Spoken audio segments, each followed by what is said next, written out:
अस्सलाम वालेकुम नाज़रीन, मैं हूं रिजवान जाफर। सवाल है पाकिस्तान का, पाकिस्तान के मुस्तकबिल का, और उसमें सबसे इंपॉर्टेंट बात जो सामने आ रही है हुकूमत की जानिब से कि फर्स्ट प्रायोरिटी जो है वो एहतसाब ही है। यानी हर एक जो है वो ये बात कर रहा है कि माजी में जिस तरह से मुल्क को लूटा गया है और जिसने लूटा है पहले जो है उसको हम जो है वो रिकवर कर लें या जो सजाएं हैं वो हो जाएं, तो फिर ही कुछ गाड़ी आगे बढ़ेगी हुकूमत की। एक तरफ कहा जाता है कि नैब खुद मुख्तार है, इदारे खुद मुख्तार हैं, और दूसरी तरफ हुकूमत के ये दावे और इस तरह से दावे। तो इस पर ज़रा आज बात करेंगे। सबसे पहले हमारे साथ मौजूद हैं लियारी से कामयाबी हासिल की पाकिस्तान तहरीक इंसाफ के रहनुमा हैं, MNA हैं, जनाब शकूर शाद साहब, आपको वेलकम कहते हैं। और आपके साथ मौजूद हैं सादिया जावेद साहिबा, पाकिस्तान पीपल्स पार्टी की नुमाइंदगी कर रही हैं, MPA हैं, आपको भी खुश आमदीद कहते हैं। और हमारे साथ मौजूद है जनाब मिर्जा इश्तियाक बेग साहब, आप प्रेसिडेंट हैं बिजनेस फोरम PMLN के, आपको भी खुश आमदीद कहते हैं। इमरान खान साहब क्या फरमा रहे हैं, जरा पहले सुनते हैं। वो उससे पहले इन्होंने पिछली असेंबली में क्या किया, कानून असेंबली ने पास किया कि एक मुजरिम, एक करप्ट आदमी पार्टी की सरबराही कर सकता है। शहबाज शरीफ नैब के जेल के अंदर हैं, अब उनको आप पार्लियामेंट की अकाउंटेबिलिटी कमेटी के ऊपर बैठाने लगे हैं। हमने उन्हें कहा किसी और को बना दो, नहीं उसी को बनाना है। फिर मैंने उनको कहा जो भी ये कहते हैं इनकी बात मानते रहो, सिर्फ एक बात हम मान नहीं सकते, ये नहीं हो सकता कि हम आप एहतसाब से पीछे हट जाएं। अभी तक एक नैब का केस हमारे दौर में नहीं हुआ जब तक हमने इस मुल्क में करप्शन को हाथ ना डाला, करप्ट लोगों को हमने जेलों में ना डाला। इस मुल्क का मुस्तकबिल खतरे में। जी नाजरीन, सवाल ये है कि क्या हुकूमत जो है वो इक़्तिदार में है या जो है वो अपोजिशन में अभी तक। शकूर शाद साहब, ये जो बयानात आ रहे हैं, यानी इवन इमरान खान साहब की ये लेटेस्ट स्पीच या पिछली जो स्पीचेस हैं, और ख़ास तौर पर जो मोहतरम फवाद चौधरी साहब ने जो सरगोदा यूनिवर्सिटी के साबिक डायरेक्टर की जो मौत के हवाले से मियां जावेद साहब की लाश पे हथकड़ी लगी थी, उस पर जो बयान दिया है, उसमें वो लग नहीं रहा कि कोई जो है वो फेडरल मिनिस्टर ये बयान दे रहा है। वो तो ऐसा लग रहा है कि अपोजिशन का लीडर एहतजाज कर रहा है कि भाई जो अमीर लोग हैं उनके घरों पे जो है उनको सिक्योरिटी मिलेगी, और जो ऐसे लोग हैं मियां जावेद, उनको उनके साथ ये जुल्म किया जाएगा। भाई आप हुकूमत, अगर जुल्म किया जाएगा तो आप कर रहे हैं ये जुल्म, क्या कहेंगे शकूर शाद साहब? देखिए, पहली बात तो ये कि आपने इमरान खान साहब की जो स्क्रिप्ट दिखाई और उनके स्पीच में कौन सी बात गलत थी। अगर वो ये कह रहे हैं कि सवाल है पाकिस्तान का, आपका प्रोग्राम ही इस नाम से है कि सवाल है पाकिस्तान, वो तो पाकिस्तान की बात करें ना। क्या ये कहना गलत है कि पाकिस्तान को जिन लोगों ने लूटा उन्हें सजा होनी चाहिए? क्या वो गलत कह रहे हैं?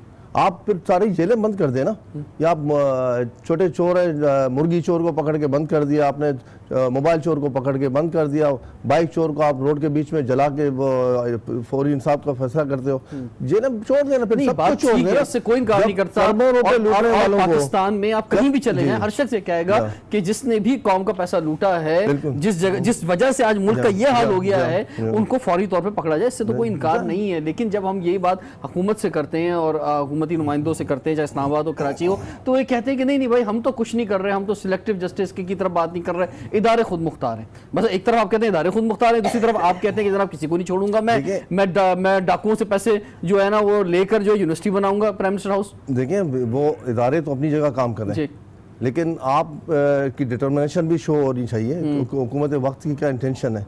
हुकूमत वक्त की, हम PTI वाले वोट लेकर आए एहतसाब के नाम पर, वो ये वादा करके आए आवाम से कि जिन जिन लोगों ने इस कौम को लूटा है उनसे एक एक पाई की वसूलियाँ भी होगी। अब अगर वो उस बात को रिपीट करते हैं तो इसमें कौन सी बुरी बात है?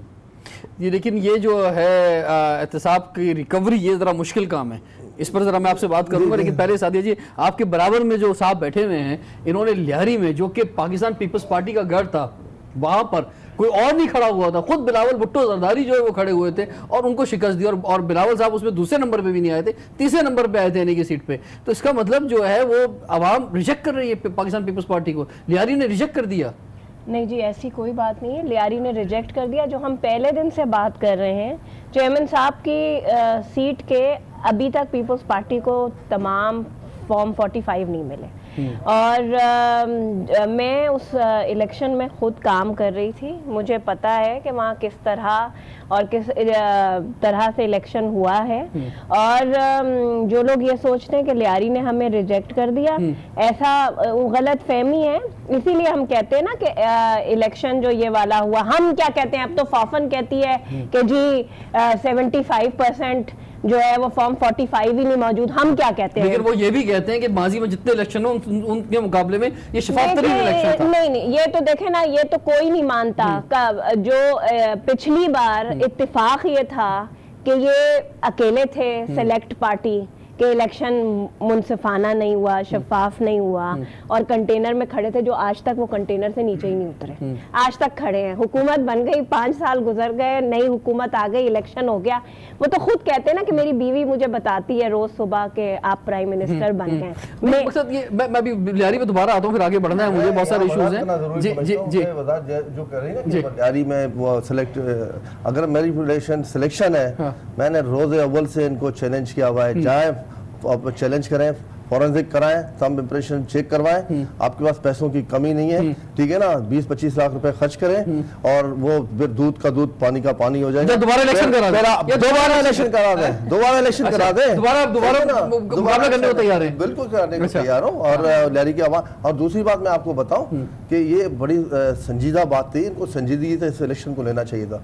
मैंने भी सारी जिंदगी उस पार्टी में गुजारी, मैं कोई ऐसी बात नहीं करना चाहता कि जिस पार्टी में सारी जिंदगी गुजारी और वहां उसके खिलाफ बैठ के बात करूं, मुझे सेब नहीं देता।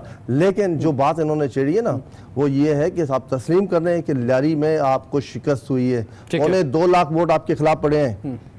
जी, सवाल जवाब दें, फिर मुझे मिर्जा साहब की तरफ बढ़ना है। ये तो देखे ना, जो फिर तो कराची ने, जो कि हम कभी मान ही नहीं सकते कि कराची वाले इंतहा पसंद हैं, कराची में टीएलपी को वोट पड़ गया उनको वोट। तो देखे ना, बात ये है कि इस इलेक्शन को तो हमने माना ही नहीं ना।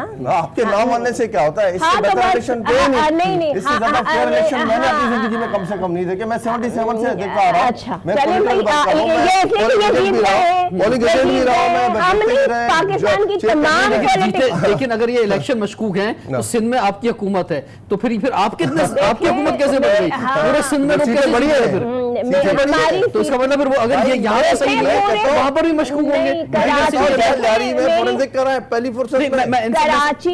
कराची का मैंडेट हमेशा छीनना आसान रहा है, पहले भी 30 साल तक कराची का मैंडेट छीनता रहा। जो छीनते रहे वो परेशान है कि हमसे बड़े इंटीरियर सिंध में जो जागीरदाराना वडेराना निजाम है, जहाँ पर जिस तरह से वोटिंग होती है, वहाँ पे कोई मसला नहीं है मैंडेट छीनना, वहाँ पे शफाफ हुए, जहाँ आप जीते वहाँ शफाफ हुए पूरे सिंध के अंदर। की आवाम बाशऊर है, सिंध की आवाम बाशऊर है। मैं आता हूँ,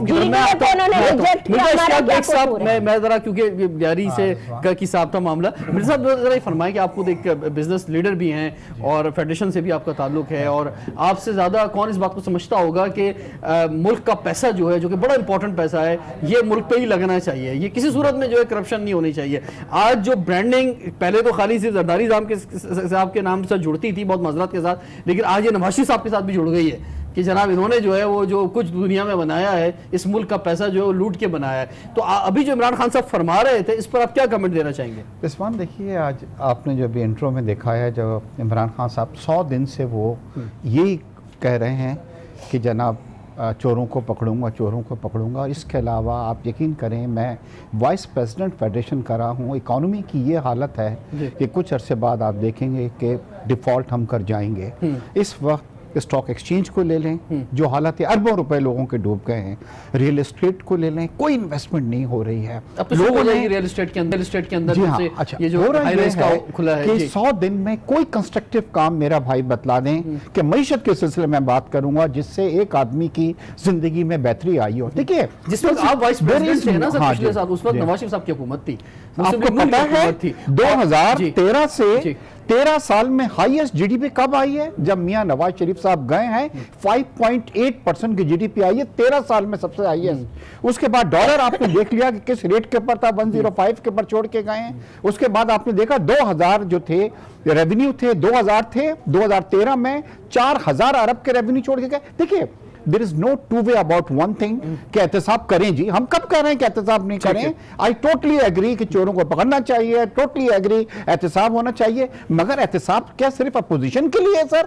और बाकी जो बाबर अहवान साहब हैं, अलीम खान साहब हैं, अलीमा हैं, ये तमाम जो हैं वो सब दूध बनाए हुए हैं, उनका भी तो आप एहतसाब नहीं, उनका भी शुरू हो गया है ना, उन्होंने भी रिजाइन तो किया ना अपनी सीट के ऊपर से। बाबर अहवान ने तो इसलिए रिजाइन किया कि उनको वो मिनिस्ट्री पसंद नहीं थी, क्योंकि वो तो अंदर ही नहीं जा सकते थे, और मिनिस्ट्री मिल जाता, मैटर नहीं है सर। उसके बाद आजम साथी ने भी रिजाइन किया। मैं 50,000 घर बनाऊंगा, 50 लाख और 1 करोड़ जो है नौकरियां दूंगा, इसके लिए आपको 8% जीडीपी चाहिए। आपको पता यह है कि ऑलरेडी जीडीपी रिवाइज हो गई है और इस बार 4% से ज्यादा जीडीपी नहीं आ सकती। इस 4% जीडीपी के अंदर आप ये 50 लाख नौकरियां और 1 करोड़ जो नौकरियां और 50 लाख घर आप नहीं बना सकते। सर देखिए हो क्या रहा है, मैं आपको एक चीज बतलाऊं, आप माशाल्लाह मईशत को समझते हैं क्योंकि आपका भी बहुत वक्त जो है फेडरेशन में गुजरता है। लोगों को एक लॉलीपॉप दी जा रही है, लोगों को एक ऐसे ट्रक के पीछे लगाया जा रहा है कि जी देखिए आप काम जब करेंगे ना, अब आपने काम कुछ नहीं किया, अब आप एक चीज पे आ गए, जब आते हैं इनके एक वजीर ने कहा जी मुझे 7 आदमियों ने रोका है। अरे भाई नाम भी बतला दें उसका। इनका एक वजीर कहने लगा जी मैं नैब के एक दफ्तर में गया, मुझे फाइलें दिखाई गई। सर जब आप नैब के चेयरमैन को अपने पास बुलाएंगे, मिलेंगे, उसको नाम देंगे, कल ये आज ये आता है जी कल फलाना गिरफ्तार किया जाएगा, वो गिरफ्तार हो जाता है। खुद उस्मान डार ने यह कहा है कि जी मुझे आसिफ की जो है फाइल दिखाई गई है। कहने का मकसद तो 24 तारीख को नवाज शरीफ साहब भी गिरफ्तार हो रहे हैं। सर देखिए हमने तो देखिए कोर्ट्स के ऊपर छोड़ दिया है, लेट देम डिसाइड। पहले उन्होंने उनको बरी किया कि नहीं जी आपके खिलाफ कोई चार्जेस नहीं है, उनकी जो सेंटेंस थी उसको उन्होंने सस्पेंड किया। अब जो भी कोर्ट का डिसीजन होगा विल एक्सेप्ट। मैं आपकी तरफ वापस आता हूं सादिया जी, ये जो बात कर रहे हैं ना पेशन गोई वाली, तो जरदारी साहब के बारे में भी कहा जा रहा था जनाब, अभी जा रहे हैं, कल जा रहे हैं, अब उन्हें भी तो सांसें मिल गई हैं जनाब।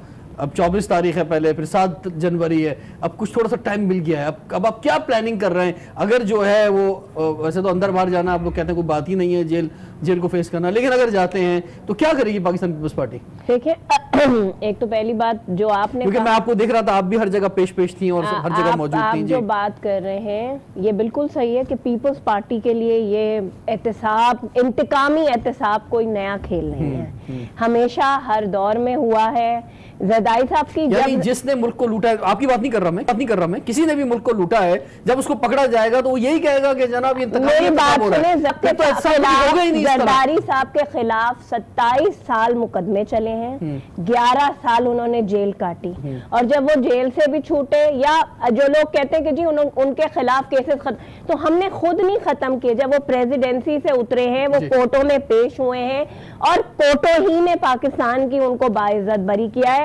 पीपल्स पार्टी ने खुद से नहीं उनको बरी किया। तो आप फिर एतमाद रखिए ना, अब जो भी कुछ होगा वो हमारे जो इदारे हैं उन पर एतमाद रखें। नजर आ रहा है ना, देखें मेरी बात सुने, नहीं अभी तो वो अकाउंट नजर आ रहे हैं, जीआईटी के अंदर चीजें सामने आई हैं। आप मेरी बात सुने, सबसे पहला कितने पैसे निकले? सुने रिजवान, सबसे पहला तो सवाल ही ये बन गया है कि जीआईटी की रिपोर्ट आपको कैसे पता, वो कौन सी जराए हैं, आपको कैसे पता? हामिद मीर साहब ने टीवी में बैठ के एक अपने टॉक शो में ये कहा है कि मुझे बुलाकर हुकूमत की एक आला तरीन शख्सियत ने जीआईटी दिखाई, तो वो हुकूमत के पास कैसे डॉक्यूमेंट पहुंच गया? सुप्रीम कोर्ट में जमा होने ना, वो उनका इशारा था कि सोर्सेज होते हैं, होंगे तो अब आप लोगों ने तो मीडिया ट्रायल शुरू कर दिया। अब आपको भी नहीं पता ना सोर्सेज ने जो आपको बताया है वो सच है कि झूठ है, लेकिन मीडिया ट्रायल शुरू हो गया।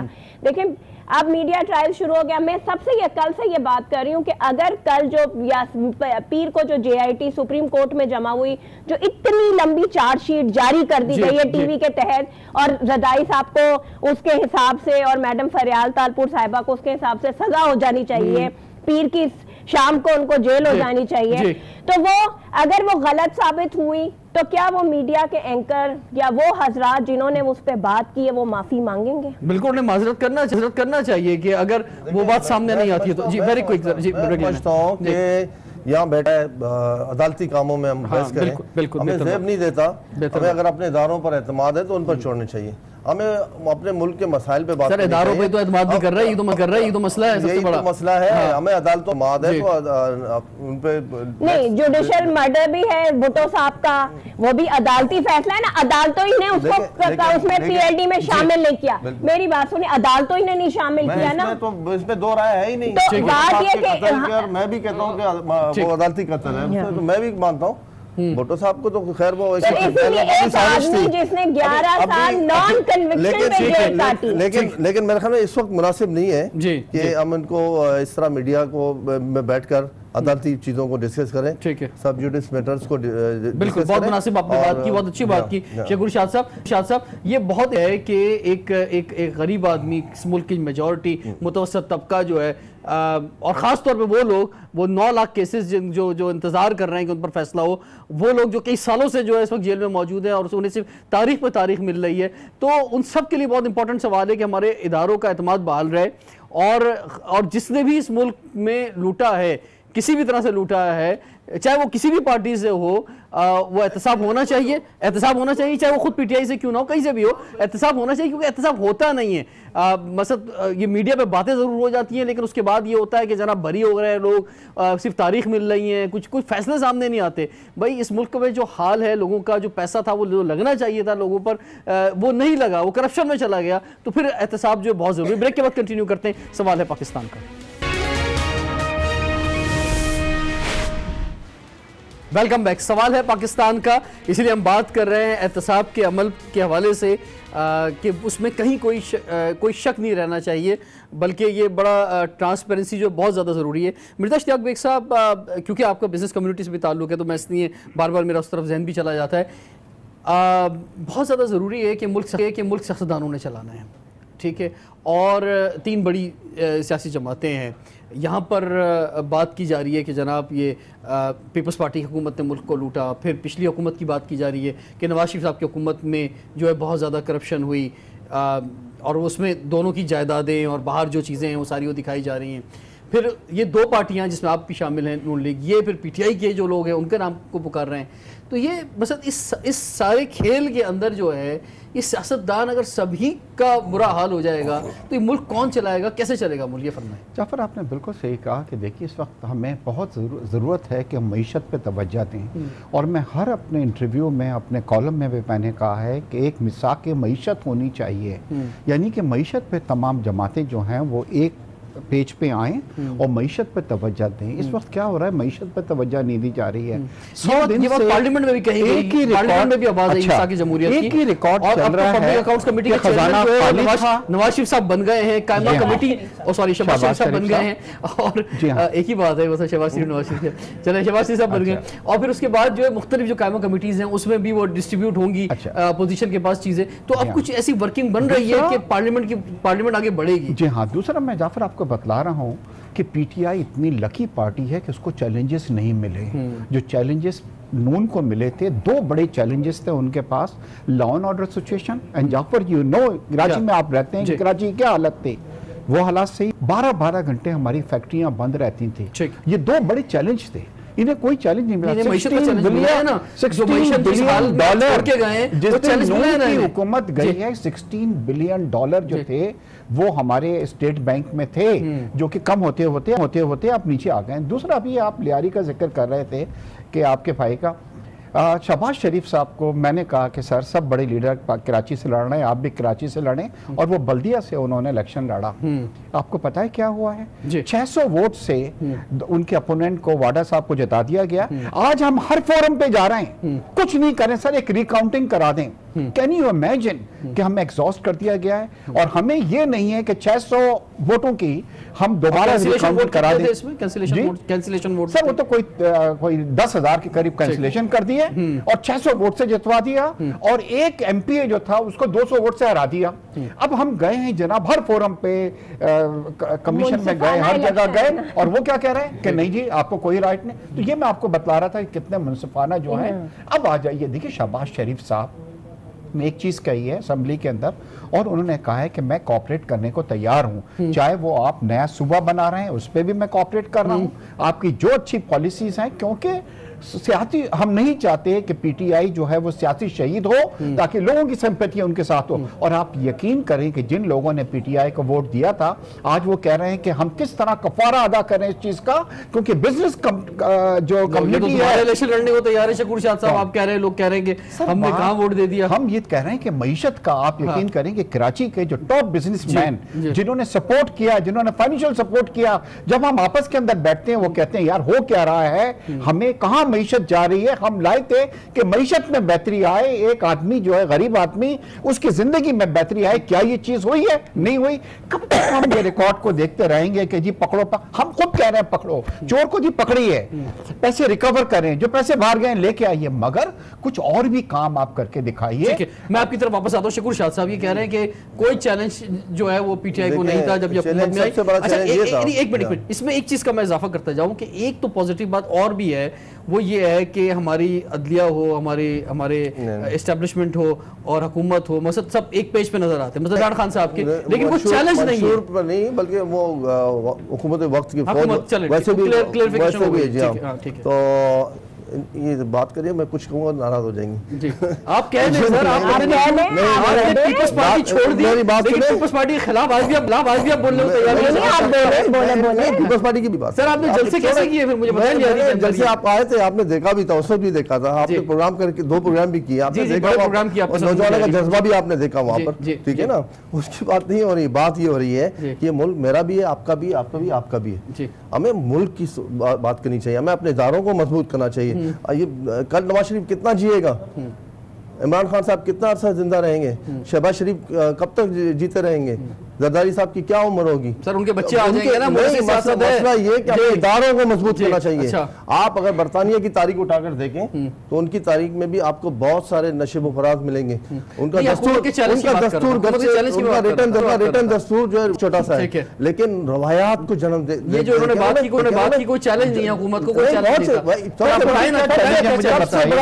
सबसे बड़ा चैलेंज तो ये था कि जब इक्तिदार, तो कर्जों का इतना ज्यादा बोझ था कि सबसे ज्यादा परेशानी इस बात की थी कि वो जो सूद अदा करना है, उस सूद पर फिर आप लोगों ने भी कर्जे पहले दावे किए गए थे कि जनाब हम भीख नहीं मांगेंगे किसी से। अब बड़े फख्र से बताया जाता है कि इस गवर्नमेंट ने इतने पैसे दिए, इस गवर्नमेंट ने इतने पैसे दिए। देखें, ये की बात नहीं होती, ये खुशी की बात है, लेकिन किसके लिए कर्जा लिया कि भाई ये वज़ीर आज़म से शर्म नहीं आती भीख मांगने जाता है, आज वो खुद दे रहे हैं। किसके लिए? मुल्क चलाने के लिए। मेरी बात मुल्क चलाने के लिए, इस मुल्क के लिए ना, इस मुल्क के लिए, इस मुल्क के लिए, इस मुल्क को डिफॉल्ट होने से बचाने के लिए आप 600 अरब डॉलर से बात 300 अरब डॉलर पर आ जाती है, ठीक है ना। आप कर्जा ले लेके सारा वो उसको सत्यानाश कर गए। इतनी बड़ी बड़ी जायदादें आपने बनाई हैं, पूरी दुनिया में आपकी जायदादें, बैंक बैलेंस है। तो अब मुझे एहसास हो रहा है तो उस पर बजाय बात करने के आप आ जाए, बैठे, मुल्क की सोचें, मुल्क की बेहतरी के लिए बात करें। जरदारी साहब नाअहल होने जा रहे हैं, नहीं जा रहे? ये तो मुझे कोई, मैं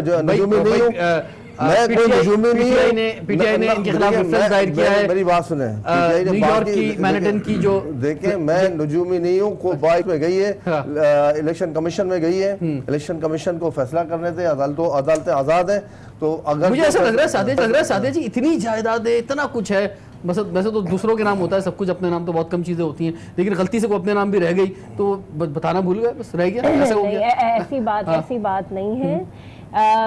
इलेक्शन कमीशन में इन्होंने दरख्वास्त जमा कर दी है, जब इलेक्शन कमीशन बुलाएगा हम भी जवाब जमा कर देंगे। लेकिन कल कैटेगोरिकली मेरा ख्याल से जरदारी साहब ने ये कहा है कि जी मेरी कोई ऐसी प्रॉपर्टी नहीं है, ठीक है, मेरा उस प्रॉपर्टी से कोई ताल्लुक नहीं है, जो कागज दिखाए जा रहे हैं वो झूठे हैं।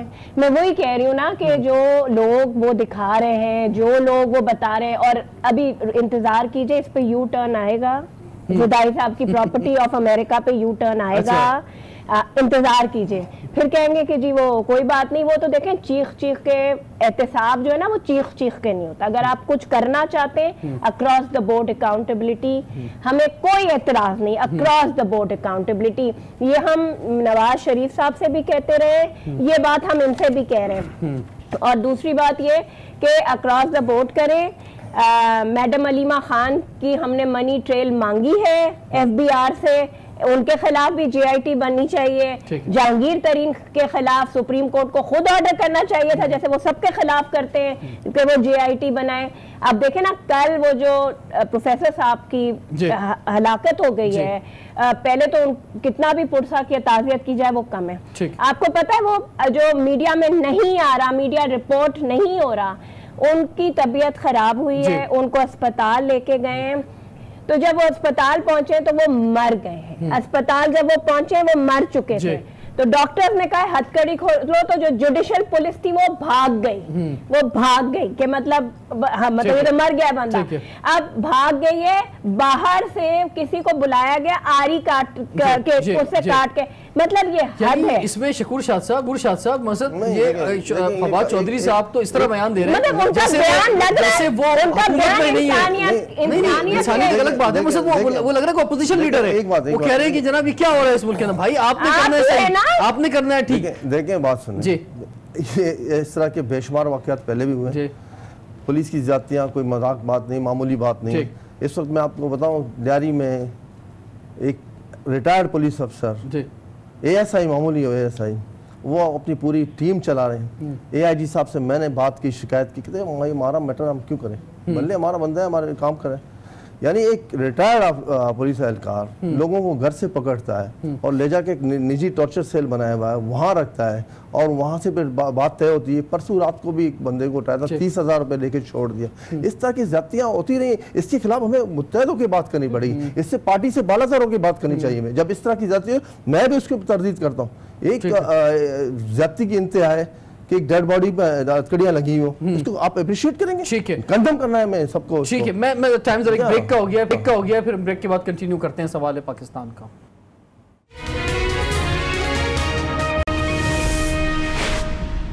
Welcome back. सवाल है पाकिस्तान का, पाकिस्तान के मुस्तकबिल का, और बात हो रही है कि जो भी करप्शन हुई है, किसी भी लेवल पे हुई है, किसी ने भी की है, बिला इम्तियाज़ जो है एहतसाब होना चाहिए। शकूर शाह साहब, कराची से जो इंतखाबात हुए तो 14 सीटें पाकिस्तान तहरीक इंसाफ को मिली, यानी कि हैरत अंगेज़ तौर पे आप खुद जीते लियारी से, और अजीज़ाबाद की सीट जो कि MKM के पास हमेशा से ट्रेडिशनली रही है वो भी PTI जीत गई। जी हाँ, असलम खान साहब जीत गए। तो मसद एक इनकलाब आ गया शहर के अंदर। तो उसके बाद यहाँ के लोगों की कुछ किस्मत बदली जब उन्होंने आपको वोट दिया, या सब कुछ वैसे ही चल रहा है? यार रिजवान भाई, आप बेचारे परेशान लोगों में शामिल लगते हो। अभी 4 महीने हुए, अभी से आप क्या करें? अभी 5 साल के लिए मैंडेट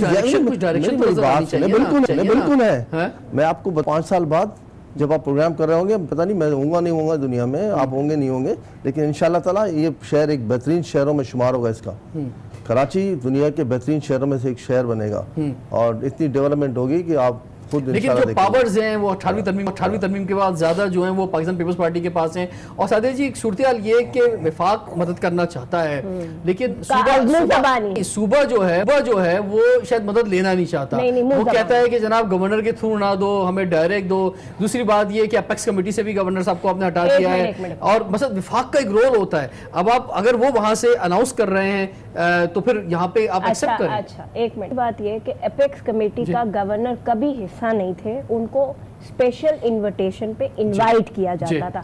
ये आपकी मर्जी है गवर्नमेंट की कि वो इनवाइट, मुझे कोई दावत है, नहीं कोई बुलाना चाहे तो कोई जबरदस्ती तो मैं दरवाजा तोड़ के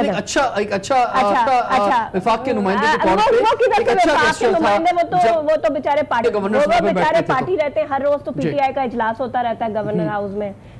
अब आप इस पे आ जाएं, जो वो वफाक से पैसा यहाँ पर आ रहा था। देखे ना, जैसे जो मामला है, जैसे पता नहीं लोगों को नहीं पता, लेकिन जैसे ग्रीन लाइन प्रोजेक्ट है, जब PML की गवर्नमेंट थी तो ये ऑन पेपर डिसाइड हुआ था कि इंफ्रास्ट्रक्चर जो है वो फेडरल गवर्नमेंट बनाएगी और जो उस पे बसें और बाकी जो कुछ होगा वो सिंध गवर्नमेंट डालेगी। सिंध गवर्नमेंट ने कुछ नहीं किया उसमें, बसों के साथ। अच्छा, अब हो ही नहीं सकता। जब माशाल्लाह सेलेक्ट प्राइम मिनिस्टर पहली दफा कराची तशरीफ लाए तो उन्होंने आके, जब उनको चीफ मिनिस्टर साहब ने कहा कि जी ये प्रोजेक्ट है, PML की टाइम पे ये डिले रहा है, अब हम चाहते हैं कि ये जल्दी पूरा हो जाए, तो उन्होंने जब उस पर ब्रीफ किया उनको, तो उन्होंने कहा कि नहीं जी आप नहीं करेंगे, ना मैं आपको हैंड ओवर करूंगा, ये प्रोजेक्ट हम खुद लुक आफ्टर करेंगे और हम खुद करेंगे। उन्होंने कहा आपका आप पर एतमाद ही नहीं है ना, करप्शन के मामला के अंदर वो कैसे एतमाद करें? मतलब लोग यही सोचते हैं कि अगर हम पैसे देंगे तो वो आधे लगेंगे नहीं लगेंगे, पता नहीं क्या सवाल होगी। दिसंबर को गुजर गई जब ग्रीन लाइन की उन्होंने ओपनिंग करने के लिए खुद कहा था प्राइम मिनिस्टर ने, तो कर लेते ना। होते हैं ना बहुत चैलेंजेस है ना। नहीं अच्छा तो क्या अंडे मुर्गी दिसंबर वैसे भी बड़ा जालिम अंडे मुर्गी कट्टे ये जो बात हो रही है वफाक की कराची के हवाले से, मैं थोड़ा सा कराची की तरफ हल्का सा आया हूँ अभी इस वक्त, तो उसमें तो बहुत बड़े चैलेंजेस हैं और उसमें जो है वो रोल बड़ा इंपॉर्टेंट है। तो क्या क्या बिजनेस कम्युनिटी, क्या कराची की बिजनेस कम्युनिटी खासतौर पे किस चीज़ का इंतजार करिए? वफाक हेल्प करेगी, लोकल गवर्नमेंट, प्रोविंशियल गवर्नमेंट? देखिए, सबसे पहले तो बिज़नेस कम्युनिटी की सबसे बड़ी प्रॉब्लम यह है कि अनसर्टनिटी जो है ये किसी भी मईशत के लिए बहुत बुरी होती है, और जब ये हो जाए कि आने वाले वक्त में क्या होगा तो लोग अपनी जेब से पैसा नहीं निकालते, और this is the situation at the moment. दूसरी बात ये हो रही है कि ये K4 मंसूबा ग्रीन लाइन बस सर्विस ये नवाज शरीफ साहब का तोहफा था कराची के लिए, और इंशाल्लाह ये कंप्लीट भी होगा। अब आ जाएं कि 17 सीट जिस पार्टी को मिली है उसके पास एक ज़रूर चैलेंज था कि कराची वाले इस वक्त पानी को तरस रहे हैं और डिसैलिनेशन प्लांट्स जितनी जल्दी लग सकता है वो लगना चाहिए कराची के अंदर, मगर अभी तक क्या हुआ कि वो डिसैलिनेशन प्लांट तो नहीं लगा मगर लोग जॉबलेस हो गए। 1000 जो थी, आपने देखा होगा कि लोगों की जो हैं दुकानों को तोड़ दिया गया। जी हाँ, 1400 हो गया, जिससे काफ़ी लोग, और आप देख रहे हैं कि आप उसके बाद कराची के अंदर ये स्ट्रीट क्राइम्स जो हैं उसमें इजाफा हो रहा है, क्योंकि नेचुरली एक आदमी रात को अपनी फैमिली को किस तरह करेगा। दूसरी बात यह है कि इमरान साहब ने ये कहा कि जी अफगानियों को हम यहाँ पे शनाख्ती कार्ड जो है रेगुलराइज कर देंगे। इस वक्त आपको अंदाजा नहीं कहा था, लेकिन उस पर वो बात वो हो नहीं सकी। यू टर्न उस पे, क्योंकि इस तरह से नहीं होता कि एक दफा कह दें आप हो जाए, उस पे भी एक लाएअमल जो है कि होगा। उसमें सूरत ये है कि अपनी दूर करने के लिए यूटर्न की बात किया तो शैतान याद आ जाता है कि उसने भी यूटर्न नहीं दिया था, वो अपनी बात पे डटा रहा। तो जो समझदार आदमी है वो मौके की नज़ाकत देखते हुए पॉलिसी बनाते हुए, अगर मुल्क के मुकाम में कोई चीज़ बेहतर होती है तो उस पर आपको फैसला अपना तब्दील करना पड़ा या रुख तब्दील करनी पड़े तो आप कर सकते हैं इसको। अब ये चले आगे चले। जी मिर्जा साहब। दूसरी मैं अभी आपको बतला रहा था कि देखिए इल्ज़ामात जो लगाए जाते हैं, किसी ज़माने में कहा गया था 35 पंचर्स जो हैं वो लगे हैं, नजम सेठी ने कोर्ट में गए, वो क्या हुआ नहीं हुआ। फिर उसके बाद क्या हुआ कि जनाब इमरान साहब ने ये कहा कि जी पनामा के सिलसिले के अंदर जो मुझे पता नहीं 10 अरब या 20 अरब रुपए किसी ने ऑफ़र किए थे, उनसे जी बतलाएं उसका नाम, फिर आपने मतलब उसको वो कर दिया। इसी तरह की जी रोज़ाना खबरें आ रही हैं। फिर वो आ रहा है कि NRO मांगा है, उसका नहीं। एक वक्त में क्या आया था कि $9 बिलियन नवाज शरीफ साहब ने इंडिया को जो है मतलब हवाला किया। $9 बिलियन, आपको अंदाजा है कि एक बहुत बड़ा अमाउंट होता है, अगर स्टेट बैंक से निकले तो पूरा मतलब मीशत जो है हिल जाती है।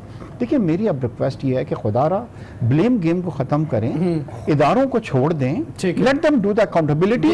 अगर कोई आदमी ने ज्यादती की है उसको करने दें, मगर मईशत पे तवज्जो दें। अगर खुदा न खास्ता, देखिए इस वक्त हमारी पोजीशन क्या हो रही है कि हम हर कंट्री जा रहे हैं और पैसे मांग रहे हैं। कितनी शर्म की बात है कि यूएई ने अभी दिए हैं, सऊदी अरब ने हमें दिए हैं एक आध कंट्री से। क्योंकि वजह क्या है जाफर, सबसे बड़ी प्रॉब्लम ये हो रही है कि America is not very happy with Pakistan, और उन्होंने क्या कहते हैं IMF से कह दिया है कि जितनी सख्त इनके साथ शराइत आप रख सकते हैं, खुदा ना खास्ता वो शराइत हमने इम्प्लीमेंट की तो लोगों की गवर्नमेंट रुकी हुई,